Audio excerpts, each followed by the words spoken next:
The sun poured golden over Riverdale Park, casting warm light on the excited crowd gathered for the police K-9 demonstration. Children clutched balloon animals, families sipped sweet lemonade, and anticipation hummed through the early autumn air. At the center stood Scott Harrington, stoic, weathered, a man built from decades of military discipline and quiet grief. Beside him sat Max, a German shepherd with amber eyes and a posture that vibrated with poised intensity. Scott raised his hand. "Stay," he commanded, his voice like gravel smoothed by time. Max didn't flinch, muscles taut beneath his sleek black and tan coat. He was a picture of obedience. This was their moment. 5 years of training, of trust built from a rain-soaked ditch to this public stage. They were legends in Augusta's K-9 unit. Every move was meant to prove it. Then Max's ears twitched. Across the crowd, a man cradled what appeared to be a sleeping child. Nothing unusual on the surface, just a tired girl and her father heading home. But Max's growl was low, primal, vibrating through his chest like a warning drum. Scott's brow furrowed. "Max, stay," he repeated, sharper now. Max didn't obey. In one motion, the leash snapped taut, then broke. Gasps erupted as Max tore through the crowd, jaws bared, instincts on fire. Screams rang out. Parents yanked children close. For the first time in 27 years of law enforcement, Scott's partner had disobeyed. And not just disobeyed, acted with terrifying resolve. The man, startled, turned to run, still holding the girl. Scott sprinted after Max, heart pounding not just with fear, but confusion. His flawlessly trained partner had just broken the cardinal rule. But in Max's body language, the growl, the charge, the singular focus, there was something more. Something urgent. Something human eyes couldn't see. He had never witnessed Max like this. Something had awakened in the dog. Something ancient, protective, beyond training. And in that heartbeat of chaos, the question wasn't why Max had broken obedience. It was what he had sensed. The blue sedan at the edge of the parking lot gleamed under the sunlight, its door already cracked open as the man stumbled toward it, fumbling for keys. Max moved like a bullet through the chaos, cutting across picnic blankets and startled feet, every muscle rippling with intention. "Max, no!" Scott shouted, but the command dissolved into the rising tide of screams. The man, later identified as Robert Dawson, clutched the limp girl tighter. The child's head bobbed unnaturally against his shoulder. Her arms hung like empty sleeves. Scott's training told him one thing. Max's instincts screamed another. Then, a shift. The telltale scent hit Scott's nostrils. Chemical, sharp, unmistakable, chloroform. The cloth, dropped in Robert's panic, lay at his feet like damning evidence. Max lunged, but not wildly, not for the throat, not with rage. His bite landed with surgical precision on the man's forearm, forcing him to drop the girl without harming her. The scream that followed was all panic, not pain. Scott was there a second later, diving to catch the child as she fell. He caught her just in time, the smell of chloroform clinging to her skin. Her pulse was thready, breath shallow. And worse, angry red hives bloomed across her neck. "Call 911, Scott barked to anyone within earshot. "Now!" The crowd had formed a stunned circle. Phones recorded. Officers arrived, weapons drawn. "Stand down," Scott commanded. "Suspect restrained. Child's reacting. Possible allergy. We need medics now." Max held fast to Robert's arm, firm but not vicious. His eyes were focused, not wild, not out of control. Only one thought lived in the dog's body: protect the child. In the shocked silence, someone in the crowd shouted, "That's not her father. I know her from church." And just like that, the spell of confusion broke. Scott cradled the girl, heart pounding. His partner, his dog, had just disobeyed everything he'd ever been taught, and saved a life doing it. The ambulance pulled away in a blur of sirens and red lights, leaving Scott standing alone on the pavement, Max still alert at his side. But Scott's thoughts drifted to a different rescue, 5 years earlier, in a downpour, thick with thunder. A scrawny German shepherd pup had cowered in a drainage ditch, too weak to bark, too stubborn to die. Scott had spotted him while walking off one of his nightmares, the kind soaked in desert sand and blood. The vet hadn't held out much hope, but something in those amber eyes reflected a familiar kind of survival. "I was pretty lost after the army," Scott once confessed over whiskey to Chief Morgan. "Max gave me something to fight for again." They'd trained endlessly. Max became his anchor, more than a partner, a lifeline. Scott's PTSD quieted in Max's presence. Thunderstorms still rattled him, but Max always stood between him and the door. Now that same dog had shattered protocol, and yet saved a child. Back at the park, things unraveled. The man, Robert Dawson, had claimed he was trying to rescue Ellie, his niece, from her addict mother. He said Sarah Barnes had left Ellie locked out the night before, that she was spiraling, that the system had failed them both. Scott didn't know what to believe. He wasn't sure it mattered. All he could see was Max's trembling body at the moment of decision, torn between discipline and instinct, between obedience and truth. He remembered Robert clutching Ellie too tightly, her body too limp, her face too pale. And Max's reaction wasn't a mistake. It was a message Scott had failed to read. Later, when the doctors confirmed Ellie's allergic reaction to chloroform could have been fatal, it was Max's alert, and only Max's, that had saved her in time. Yet now, Scott faced the unthinkable. Max suspended from duty, a review board pending, the punishment for saving a child. Uncertainty. Scott had followed orders all his life, but maybe, just maybe, it was time to follow something else. The fluorescent lights of Augusta General buzzed quietly overhead as Scott sat hunched in a plastic chair, eyes fixed on the scuffed tile floor. The hospital felt too clean, too cold. Max wasn't here. He'd been sequestered pending investigation. For the first time in years, Scott felt incomplete. Officer Jenkins handed him a coffee. "Still no update," he said, voice low. "Girl's stable, but barely." Scott's hands trembled slightly. Not from caffeine, from memory. Kandahar 3 years ago. The failed operation. A building rigged with explosives. His K9 unit had hesitated at the threshold. Rex, his previous dog, had sensed something. Agitation. Growls. Signs Scott had ignored in favor of protocol. The blast killed 3 hostages, including a teenage aid worker. He'd never forgiven himself. Now here he was again. Same crossroads. But this time, Max had acted, and Ellie was alive because of it. Later that night, a doctor approached. "You saved her life." She was already showing signs of anaphylaxis from the chloroform. Scott shook his head. Max saved her. The doctor added something else. Ellie's condition wasn't new. Malnutrition, past untreated infections, sleep irregularities, a history of neglect. Scott's heart sank. Robert's kidnapping had been illegal, yes, but his claims weren't entirely false. Sarah Barnes, the girl's mother, had been picked up by officers and was clearly under the influence. In the waiting room, Sarah's arrival caused a stir. Disheveled, thin, hands shaking, she pleaded to see her daughter. Scott approached gently. "Miss Barnes, I'm Officer Harrington.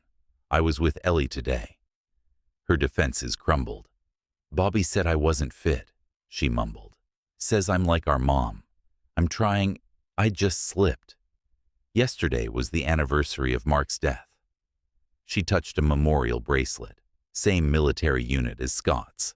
Mark had been her husband, killed in action. The conversation shifted.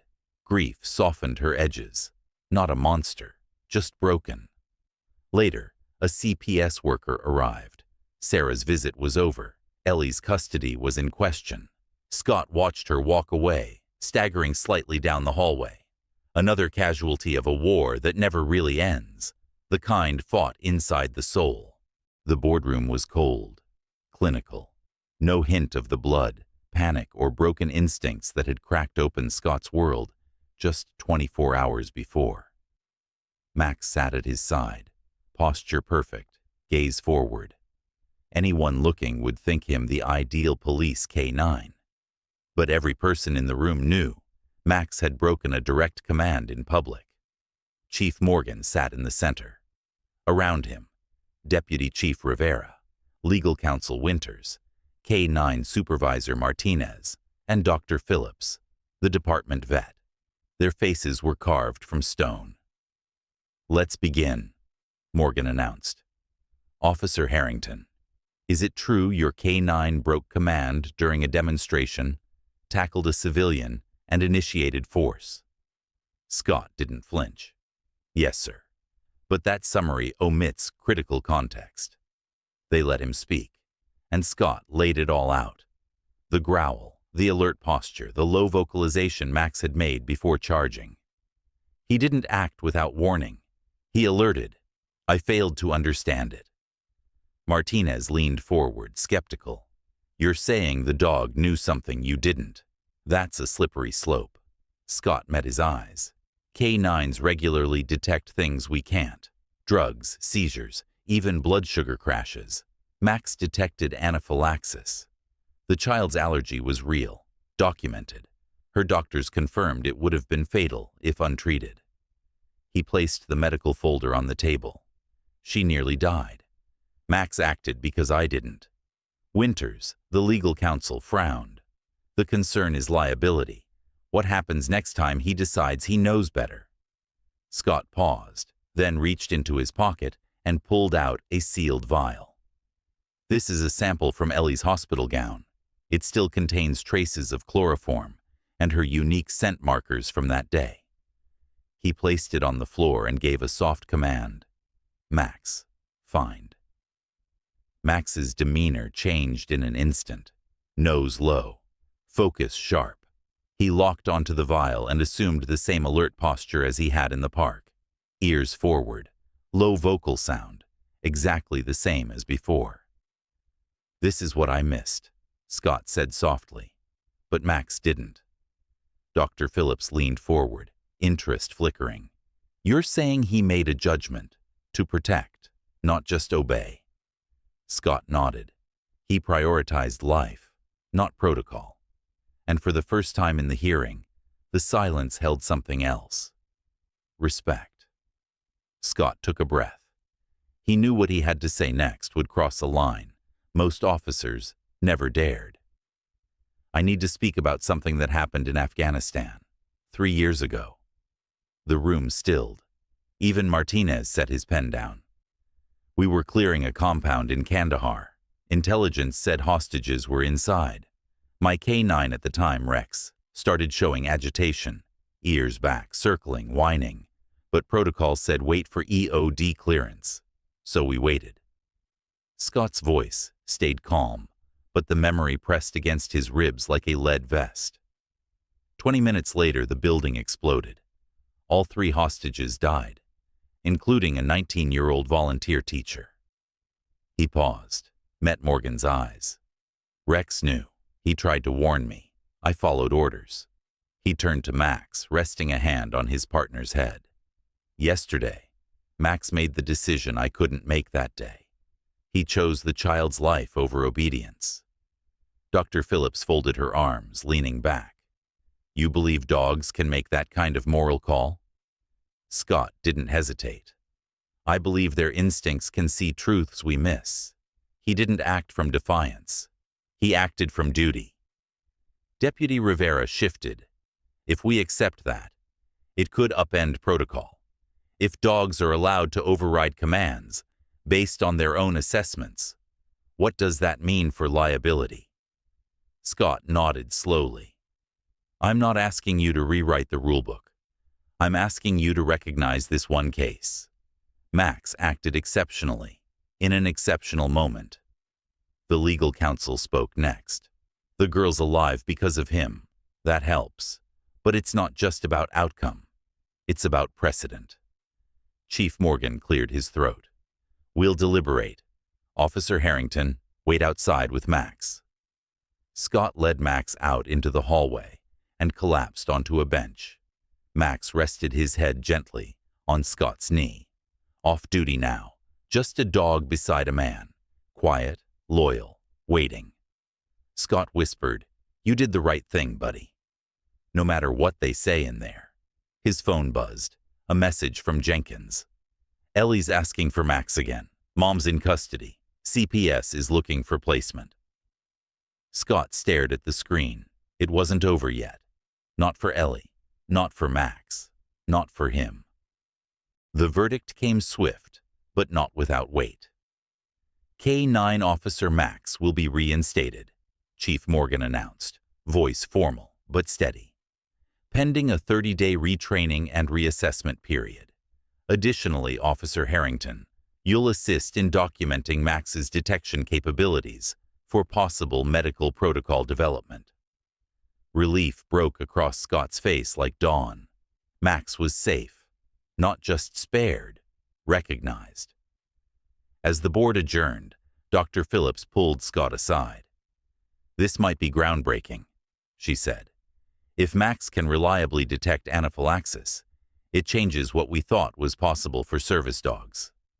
Scott nodded, still stunned. The decision hadn't just saved Max's career. It had validated something deeper.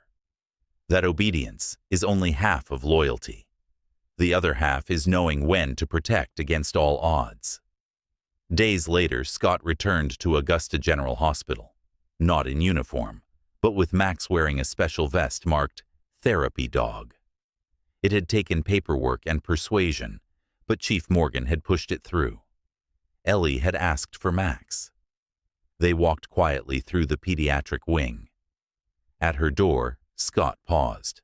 Sarah Barnes sat nearby, looking better than before, hair clean, eyes red-rimmed, but clearer. A rehab band circled her wrist. She's being released tomorrow, Sarah said softly. Not to me, of course. CPS made that very clear. Scott didn't judge. Not then. They're giving me supervised visits, she added, twice a week, if I finish the program. The words trembled with a mother's guilt. Her pain, raw but real, clung to her in layers. Not a villain, not innocent, just a woman trying to claw her way back. When Scott stepped into Ellie's room, the girl lit up, pale, fragile but smiling. Max, she whispered. Max approached slowly, then pressed his head gently against her hand. You saved me, Ellie said simply. Scott felt the tightness in his throat. No medals, no ceremony, just a child reaching out to a dog who'd seen what no one else could, and a man realizing that sometimes breaking the rules was the only way to do what was right. Scott watched from the hallway as Ellie clung to Max, her thin fingers tangled in his fur. It was the first time in days her heart monitor didn't beep erratically. Her breath steadied. Her eyes didn't dart around in fear. He's a good boy, she whispered. Tell him that. I will, Scott replied softly. He already knows. Outside the room, Robert Dawson passed under police escort, his bandaged arm pressed to his chest. They're booking me, he said flatly to Scott, but I wasn't trying to hurt her. I was trying to save her.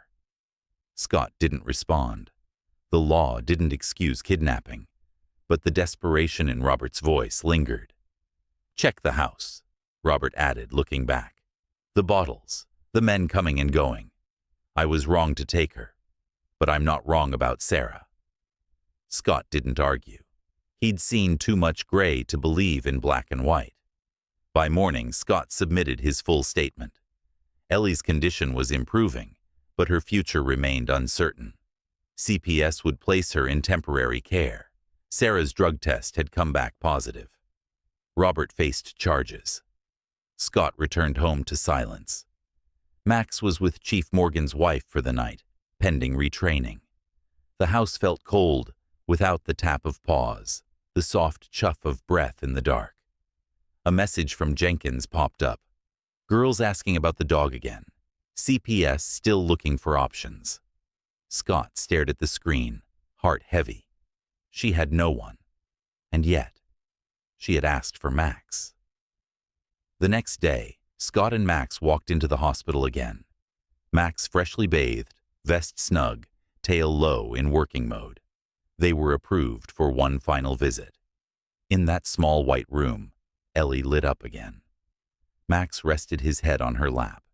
She stroked his ears in silence, whispering stories only he could hear. Across the room, Sarah sat quietly, eyes misting. She didn't interrupt, didn't make excuses. "Do you think she remembers what happened?" she asked Scott. "She remembers who saved her," he said. "That's enough for now." Because in a world where justice was messy, where systems cracked and people failed, one thing remained pure. The bond between a child and the dog who never asked for orders, only the chance to do what was right. The review board reconvened under the hum of fluorescent lights. Conference room B felt colder than before, clinical, unforgiving. Scott stood beside Max, both in full uniform, every gesture measured. No room for sentiment now. This was about rules. Chief Morgan opened the hearing. "Officer Harrington, we've reviewed the incident in full. You've made your case. But the issue remains. Your K9 partner disobeyed a direct command. Publicly." Scott didn't flinch. "Yes, sir. But he did so to save a life." He recounted the timeline again. The alert, the misread signs, the discovery of chloroform, the child's allergic collapse. But this time, he brought something new. Ellie Barnes's medical file. Documented anaphylactic response to anesthetics. A previous incident during surgery, confirmed by Augusta General. Dr. Phillips raised an eyebrow. "You're suggesting Max smelled the early onset of anaphylaxis?" "I'm saying he detected it, reacted before I or any human could. This wasn't random disobedience. It was targeted intervention." Counsel Winters cut in. "Even if that's true, how do we reconcile that with operational protocol? A dog that overrides commands, even to do good, is a liability." Scott stepped forward. "I accept full responsibility. I misinterpreted Max's alert. He did warn me. I failed to listen. He chose to act because I didn't." Then he played his final card. He released Max and issued basic commands. Sit, stay, heal, flawless execution. Then, from his pocket, Scott retrieved the same vial of Ellie's hospital gown from the day of the incident, still carrying her chemical scent. "Find," Scott said softly. Max's body shifted. His nose dropped. He moved deliberately to the vial. Stiffened. Low vocalization. Exactly the same alert as in the park. "This was his alert," Scott said. "It wasn't defiance. It was a warning I didn't hear in time." Dr. Phillips nodded slowly.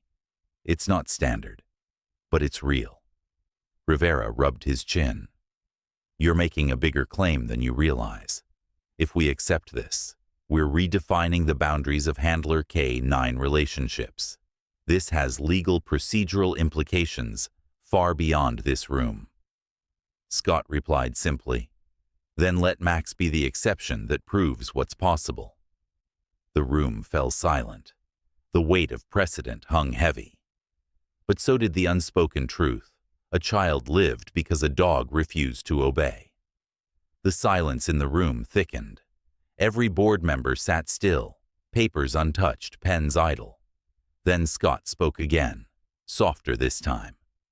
If I may, I'd like to share something personal. Chief Morgan nodded, wary but willing. 3 years ago, Scott began.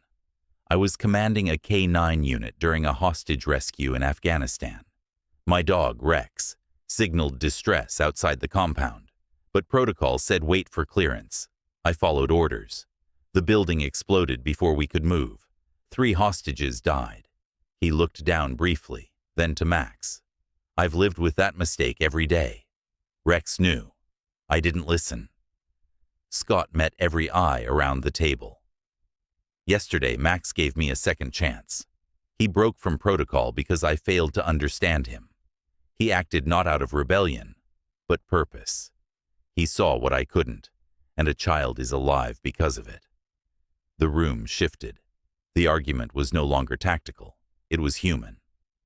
Deputy Chief Rivera tapped his pen. You're asking us to accept that this dog made a decision, an ethical decision.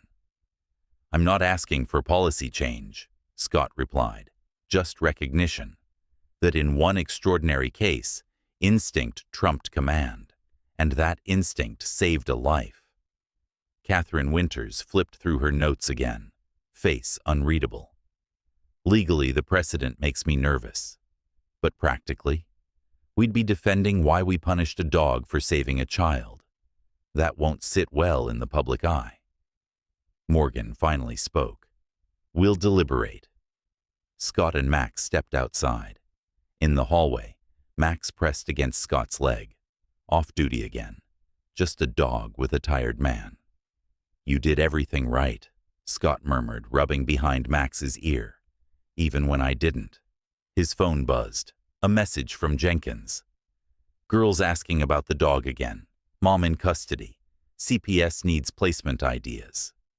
Scott stared at the screen. Max had saved Ellie's life.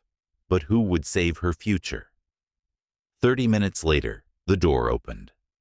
We're ready, Chief Morgan said. Scott stood, straightened his uniform, and walked back into the room with Max at his heel, hoping that maybe, just this once, the system would choose mercy over rules. Chief Morgan read the verdict aloud.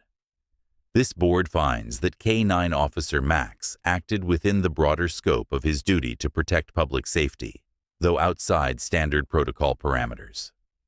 Scott held his breath. Max sat unmoving at his side, a statue of restraint. Given the exceptional circumstances and the life-saving outcome, Morgan continued, K-9 Officer Max will be reinstated to active duty, contingent upon a 30-day retraining and assessment period. Scott exhaled slowly. His chest finally loosened. Max had not only been spared, he had been vindicated. Morgan wasn't finished.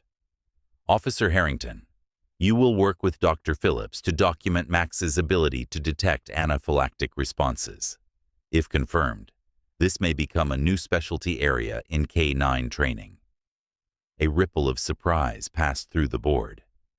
Martinez cleared his throat. Let the record show I still have concerns about the precedent, but I can't argue with the result.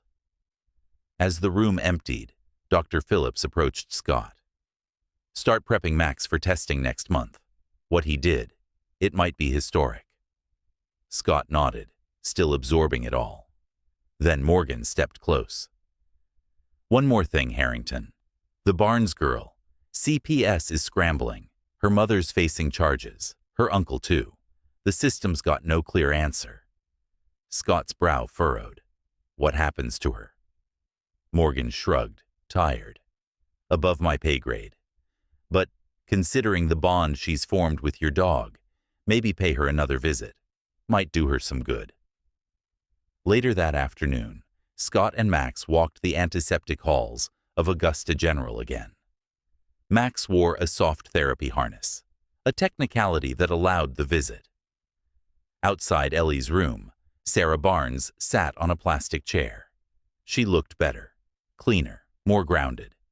The wristband on her arm showed she was in rehab. Her hands trembled less.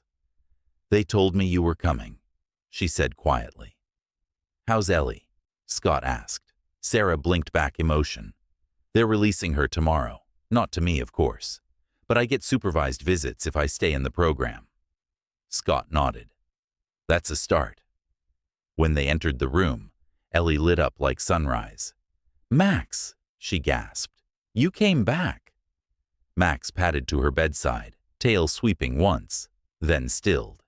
He pressed his head gently into her lap. And for the first time since the park, the child looked safe. Ellie's fingers moved slowly through Max's fur, as if grounding herself in something solid and true. Her voice was barely above a whisper. He came when no one else did. Scott sat beside the bed, watching the two of them, child and K9, survivors in different ways. The beeping machines faded to background noise. The white hospital room no longer felt sterile. Max had made it sacred. Tell him, Ellie began, pausing to find her breath. Tell him he's my hero. Scott smiled. I think he already knows. Sarah watched from the doorway, her expression a strange mix of gratitude and grief. She had failed her daughter, and she knew it. But she didn't interrupt, didn't try to reclaim what hadn't yet been restored. As they left, Scott felt Max's weight at his heel and something heavier in his chest. Outside, the sun was setting over Augusta, painting the sky with streaks of gold and ash. Tomorrow, paperwork would resume, reports, policies, retraining sessions. But tonight, Scott just drove. Back at home, the house didn't feel as empty. Max curled in his usual spot, his breathing slow and steady. Scott sat beside him on the floor, coffee untouched, phone screen dimmed. A new message arrived from CPS. Still seeking long-term placement for Ellie Barnes. Temporary foster inquiry approved. You are listed as primary contact. Scott stared at it for a long time. He thought of Kandahar, the compound, the guilt. Then of Max in the park, breaking every rule for the right reason. Maybe some rules deserved to be broken. He typed a reply. Confirming interest. Let's start the process. He looked down at Max, who blinked slowly in the dark. You're not just a good dog, Scott whispered. You're the reason I remembered who I used to be.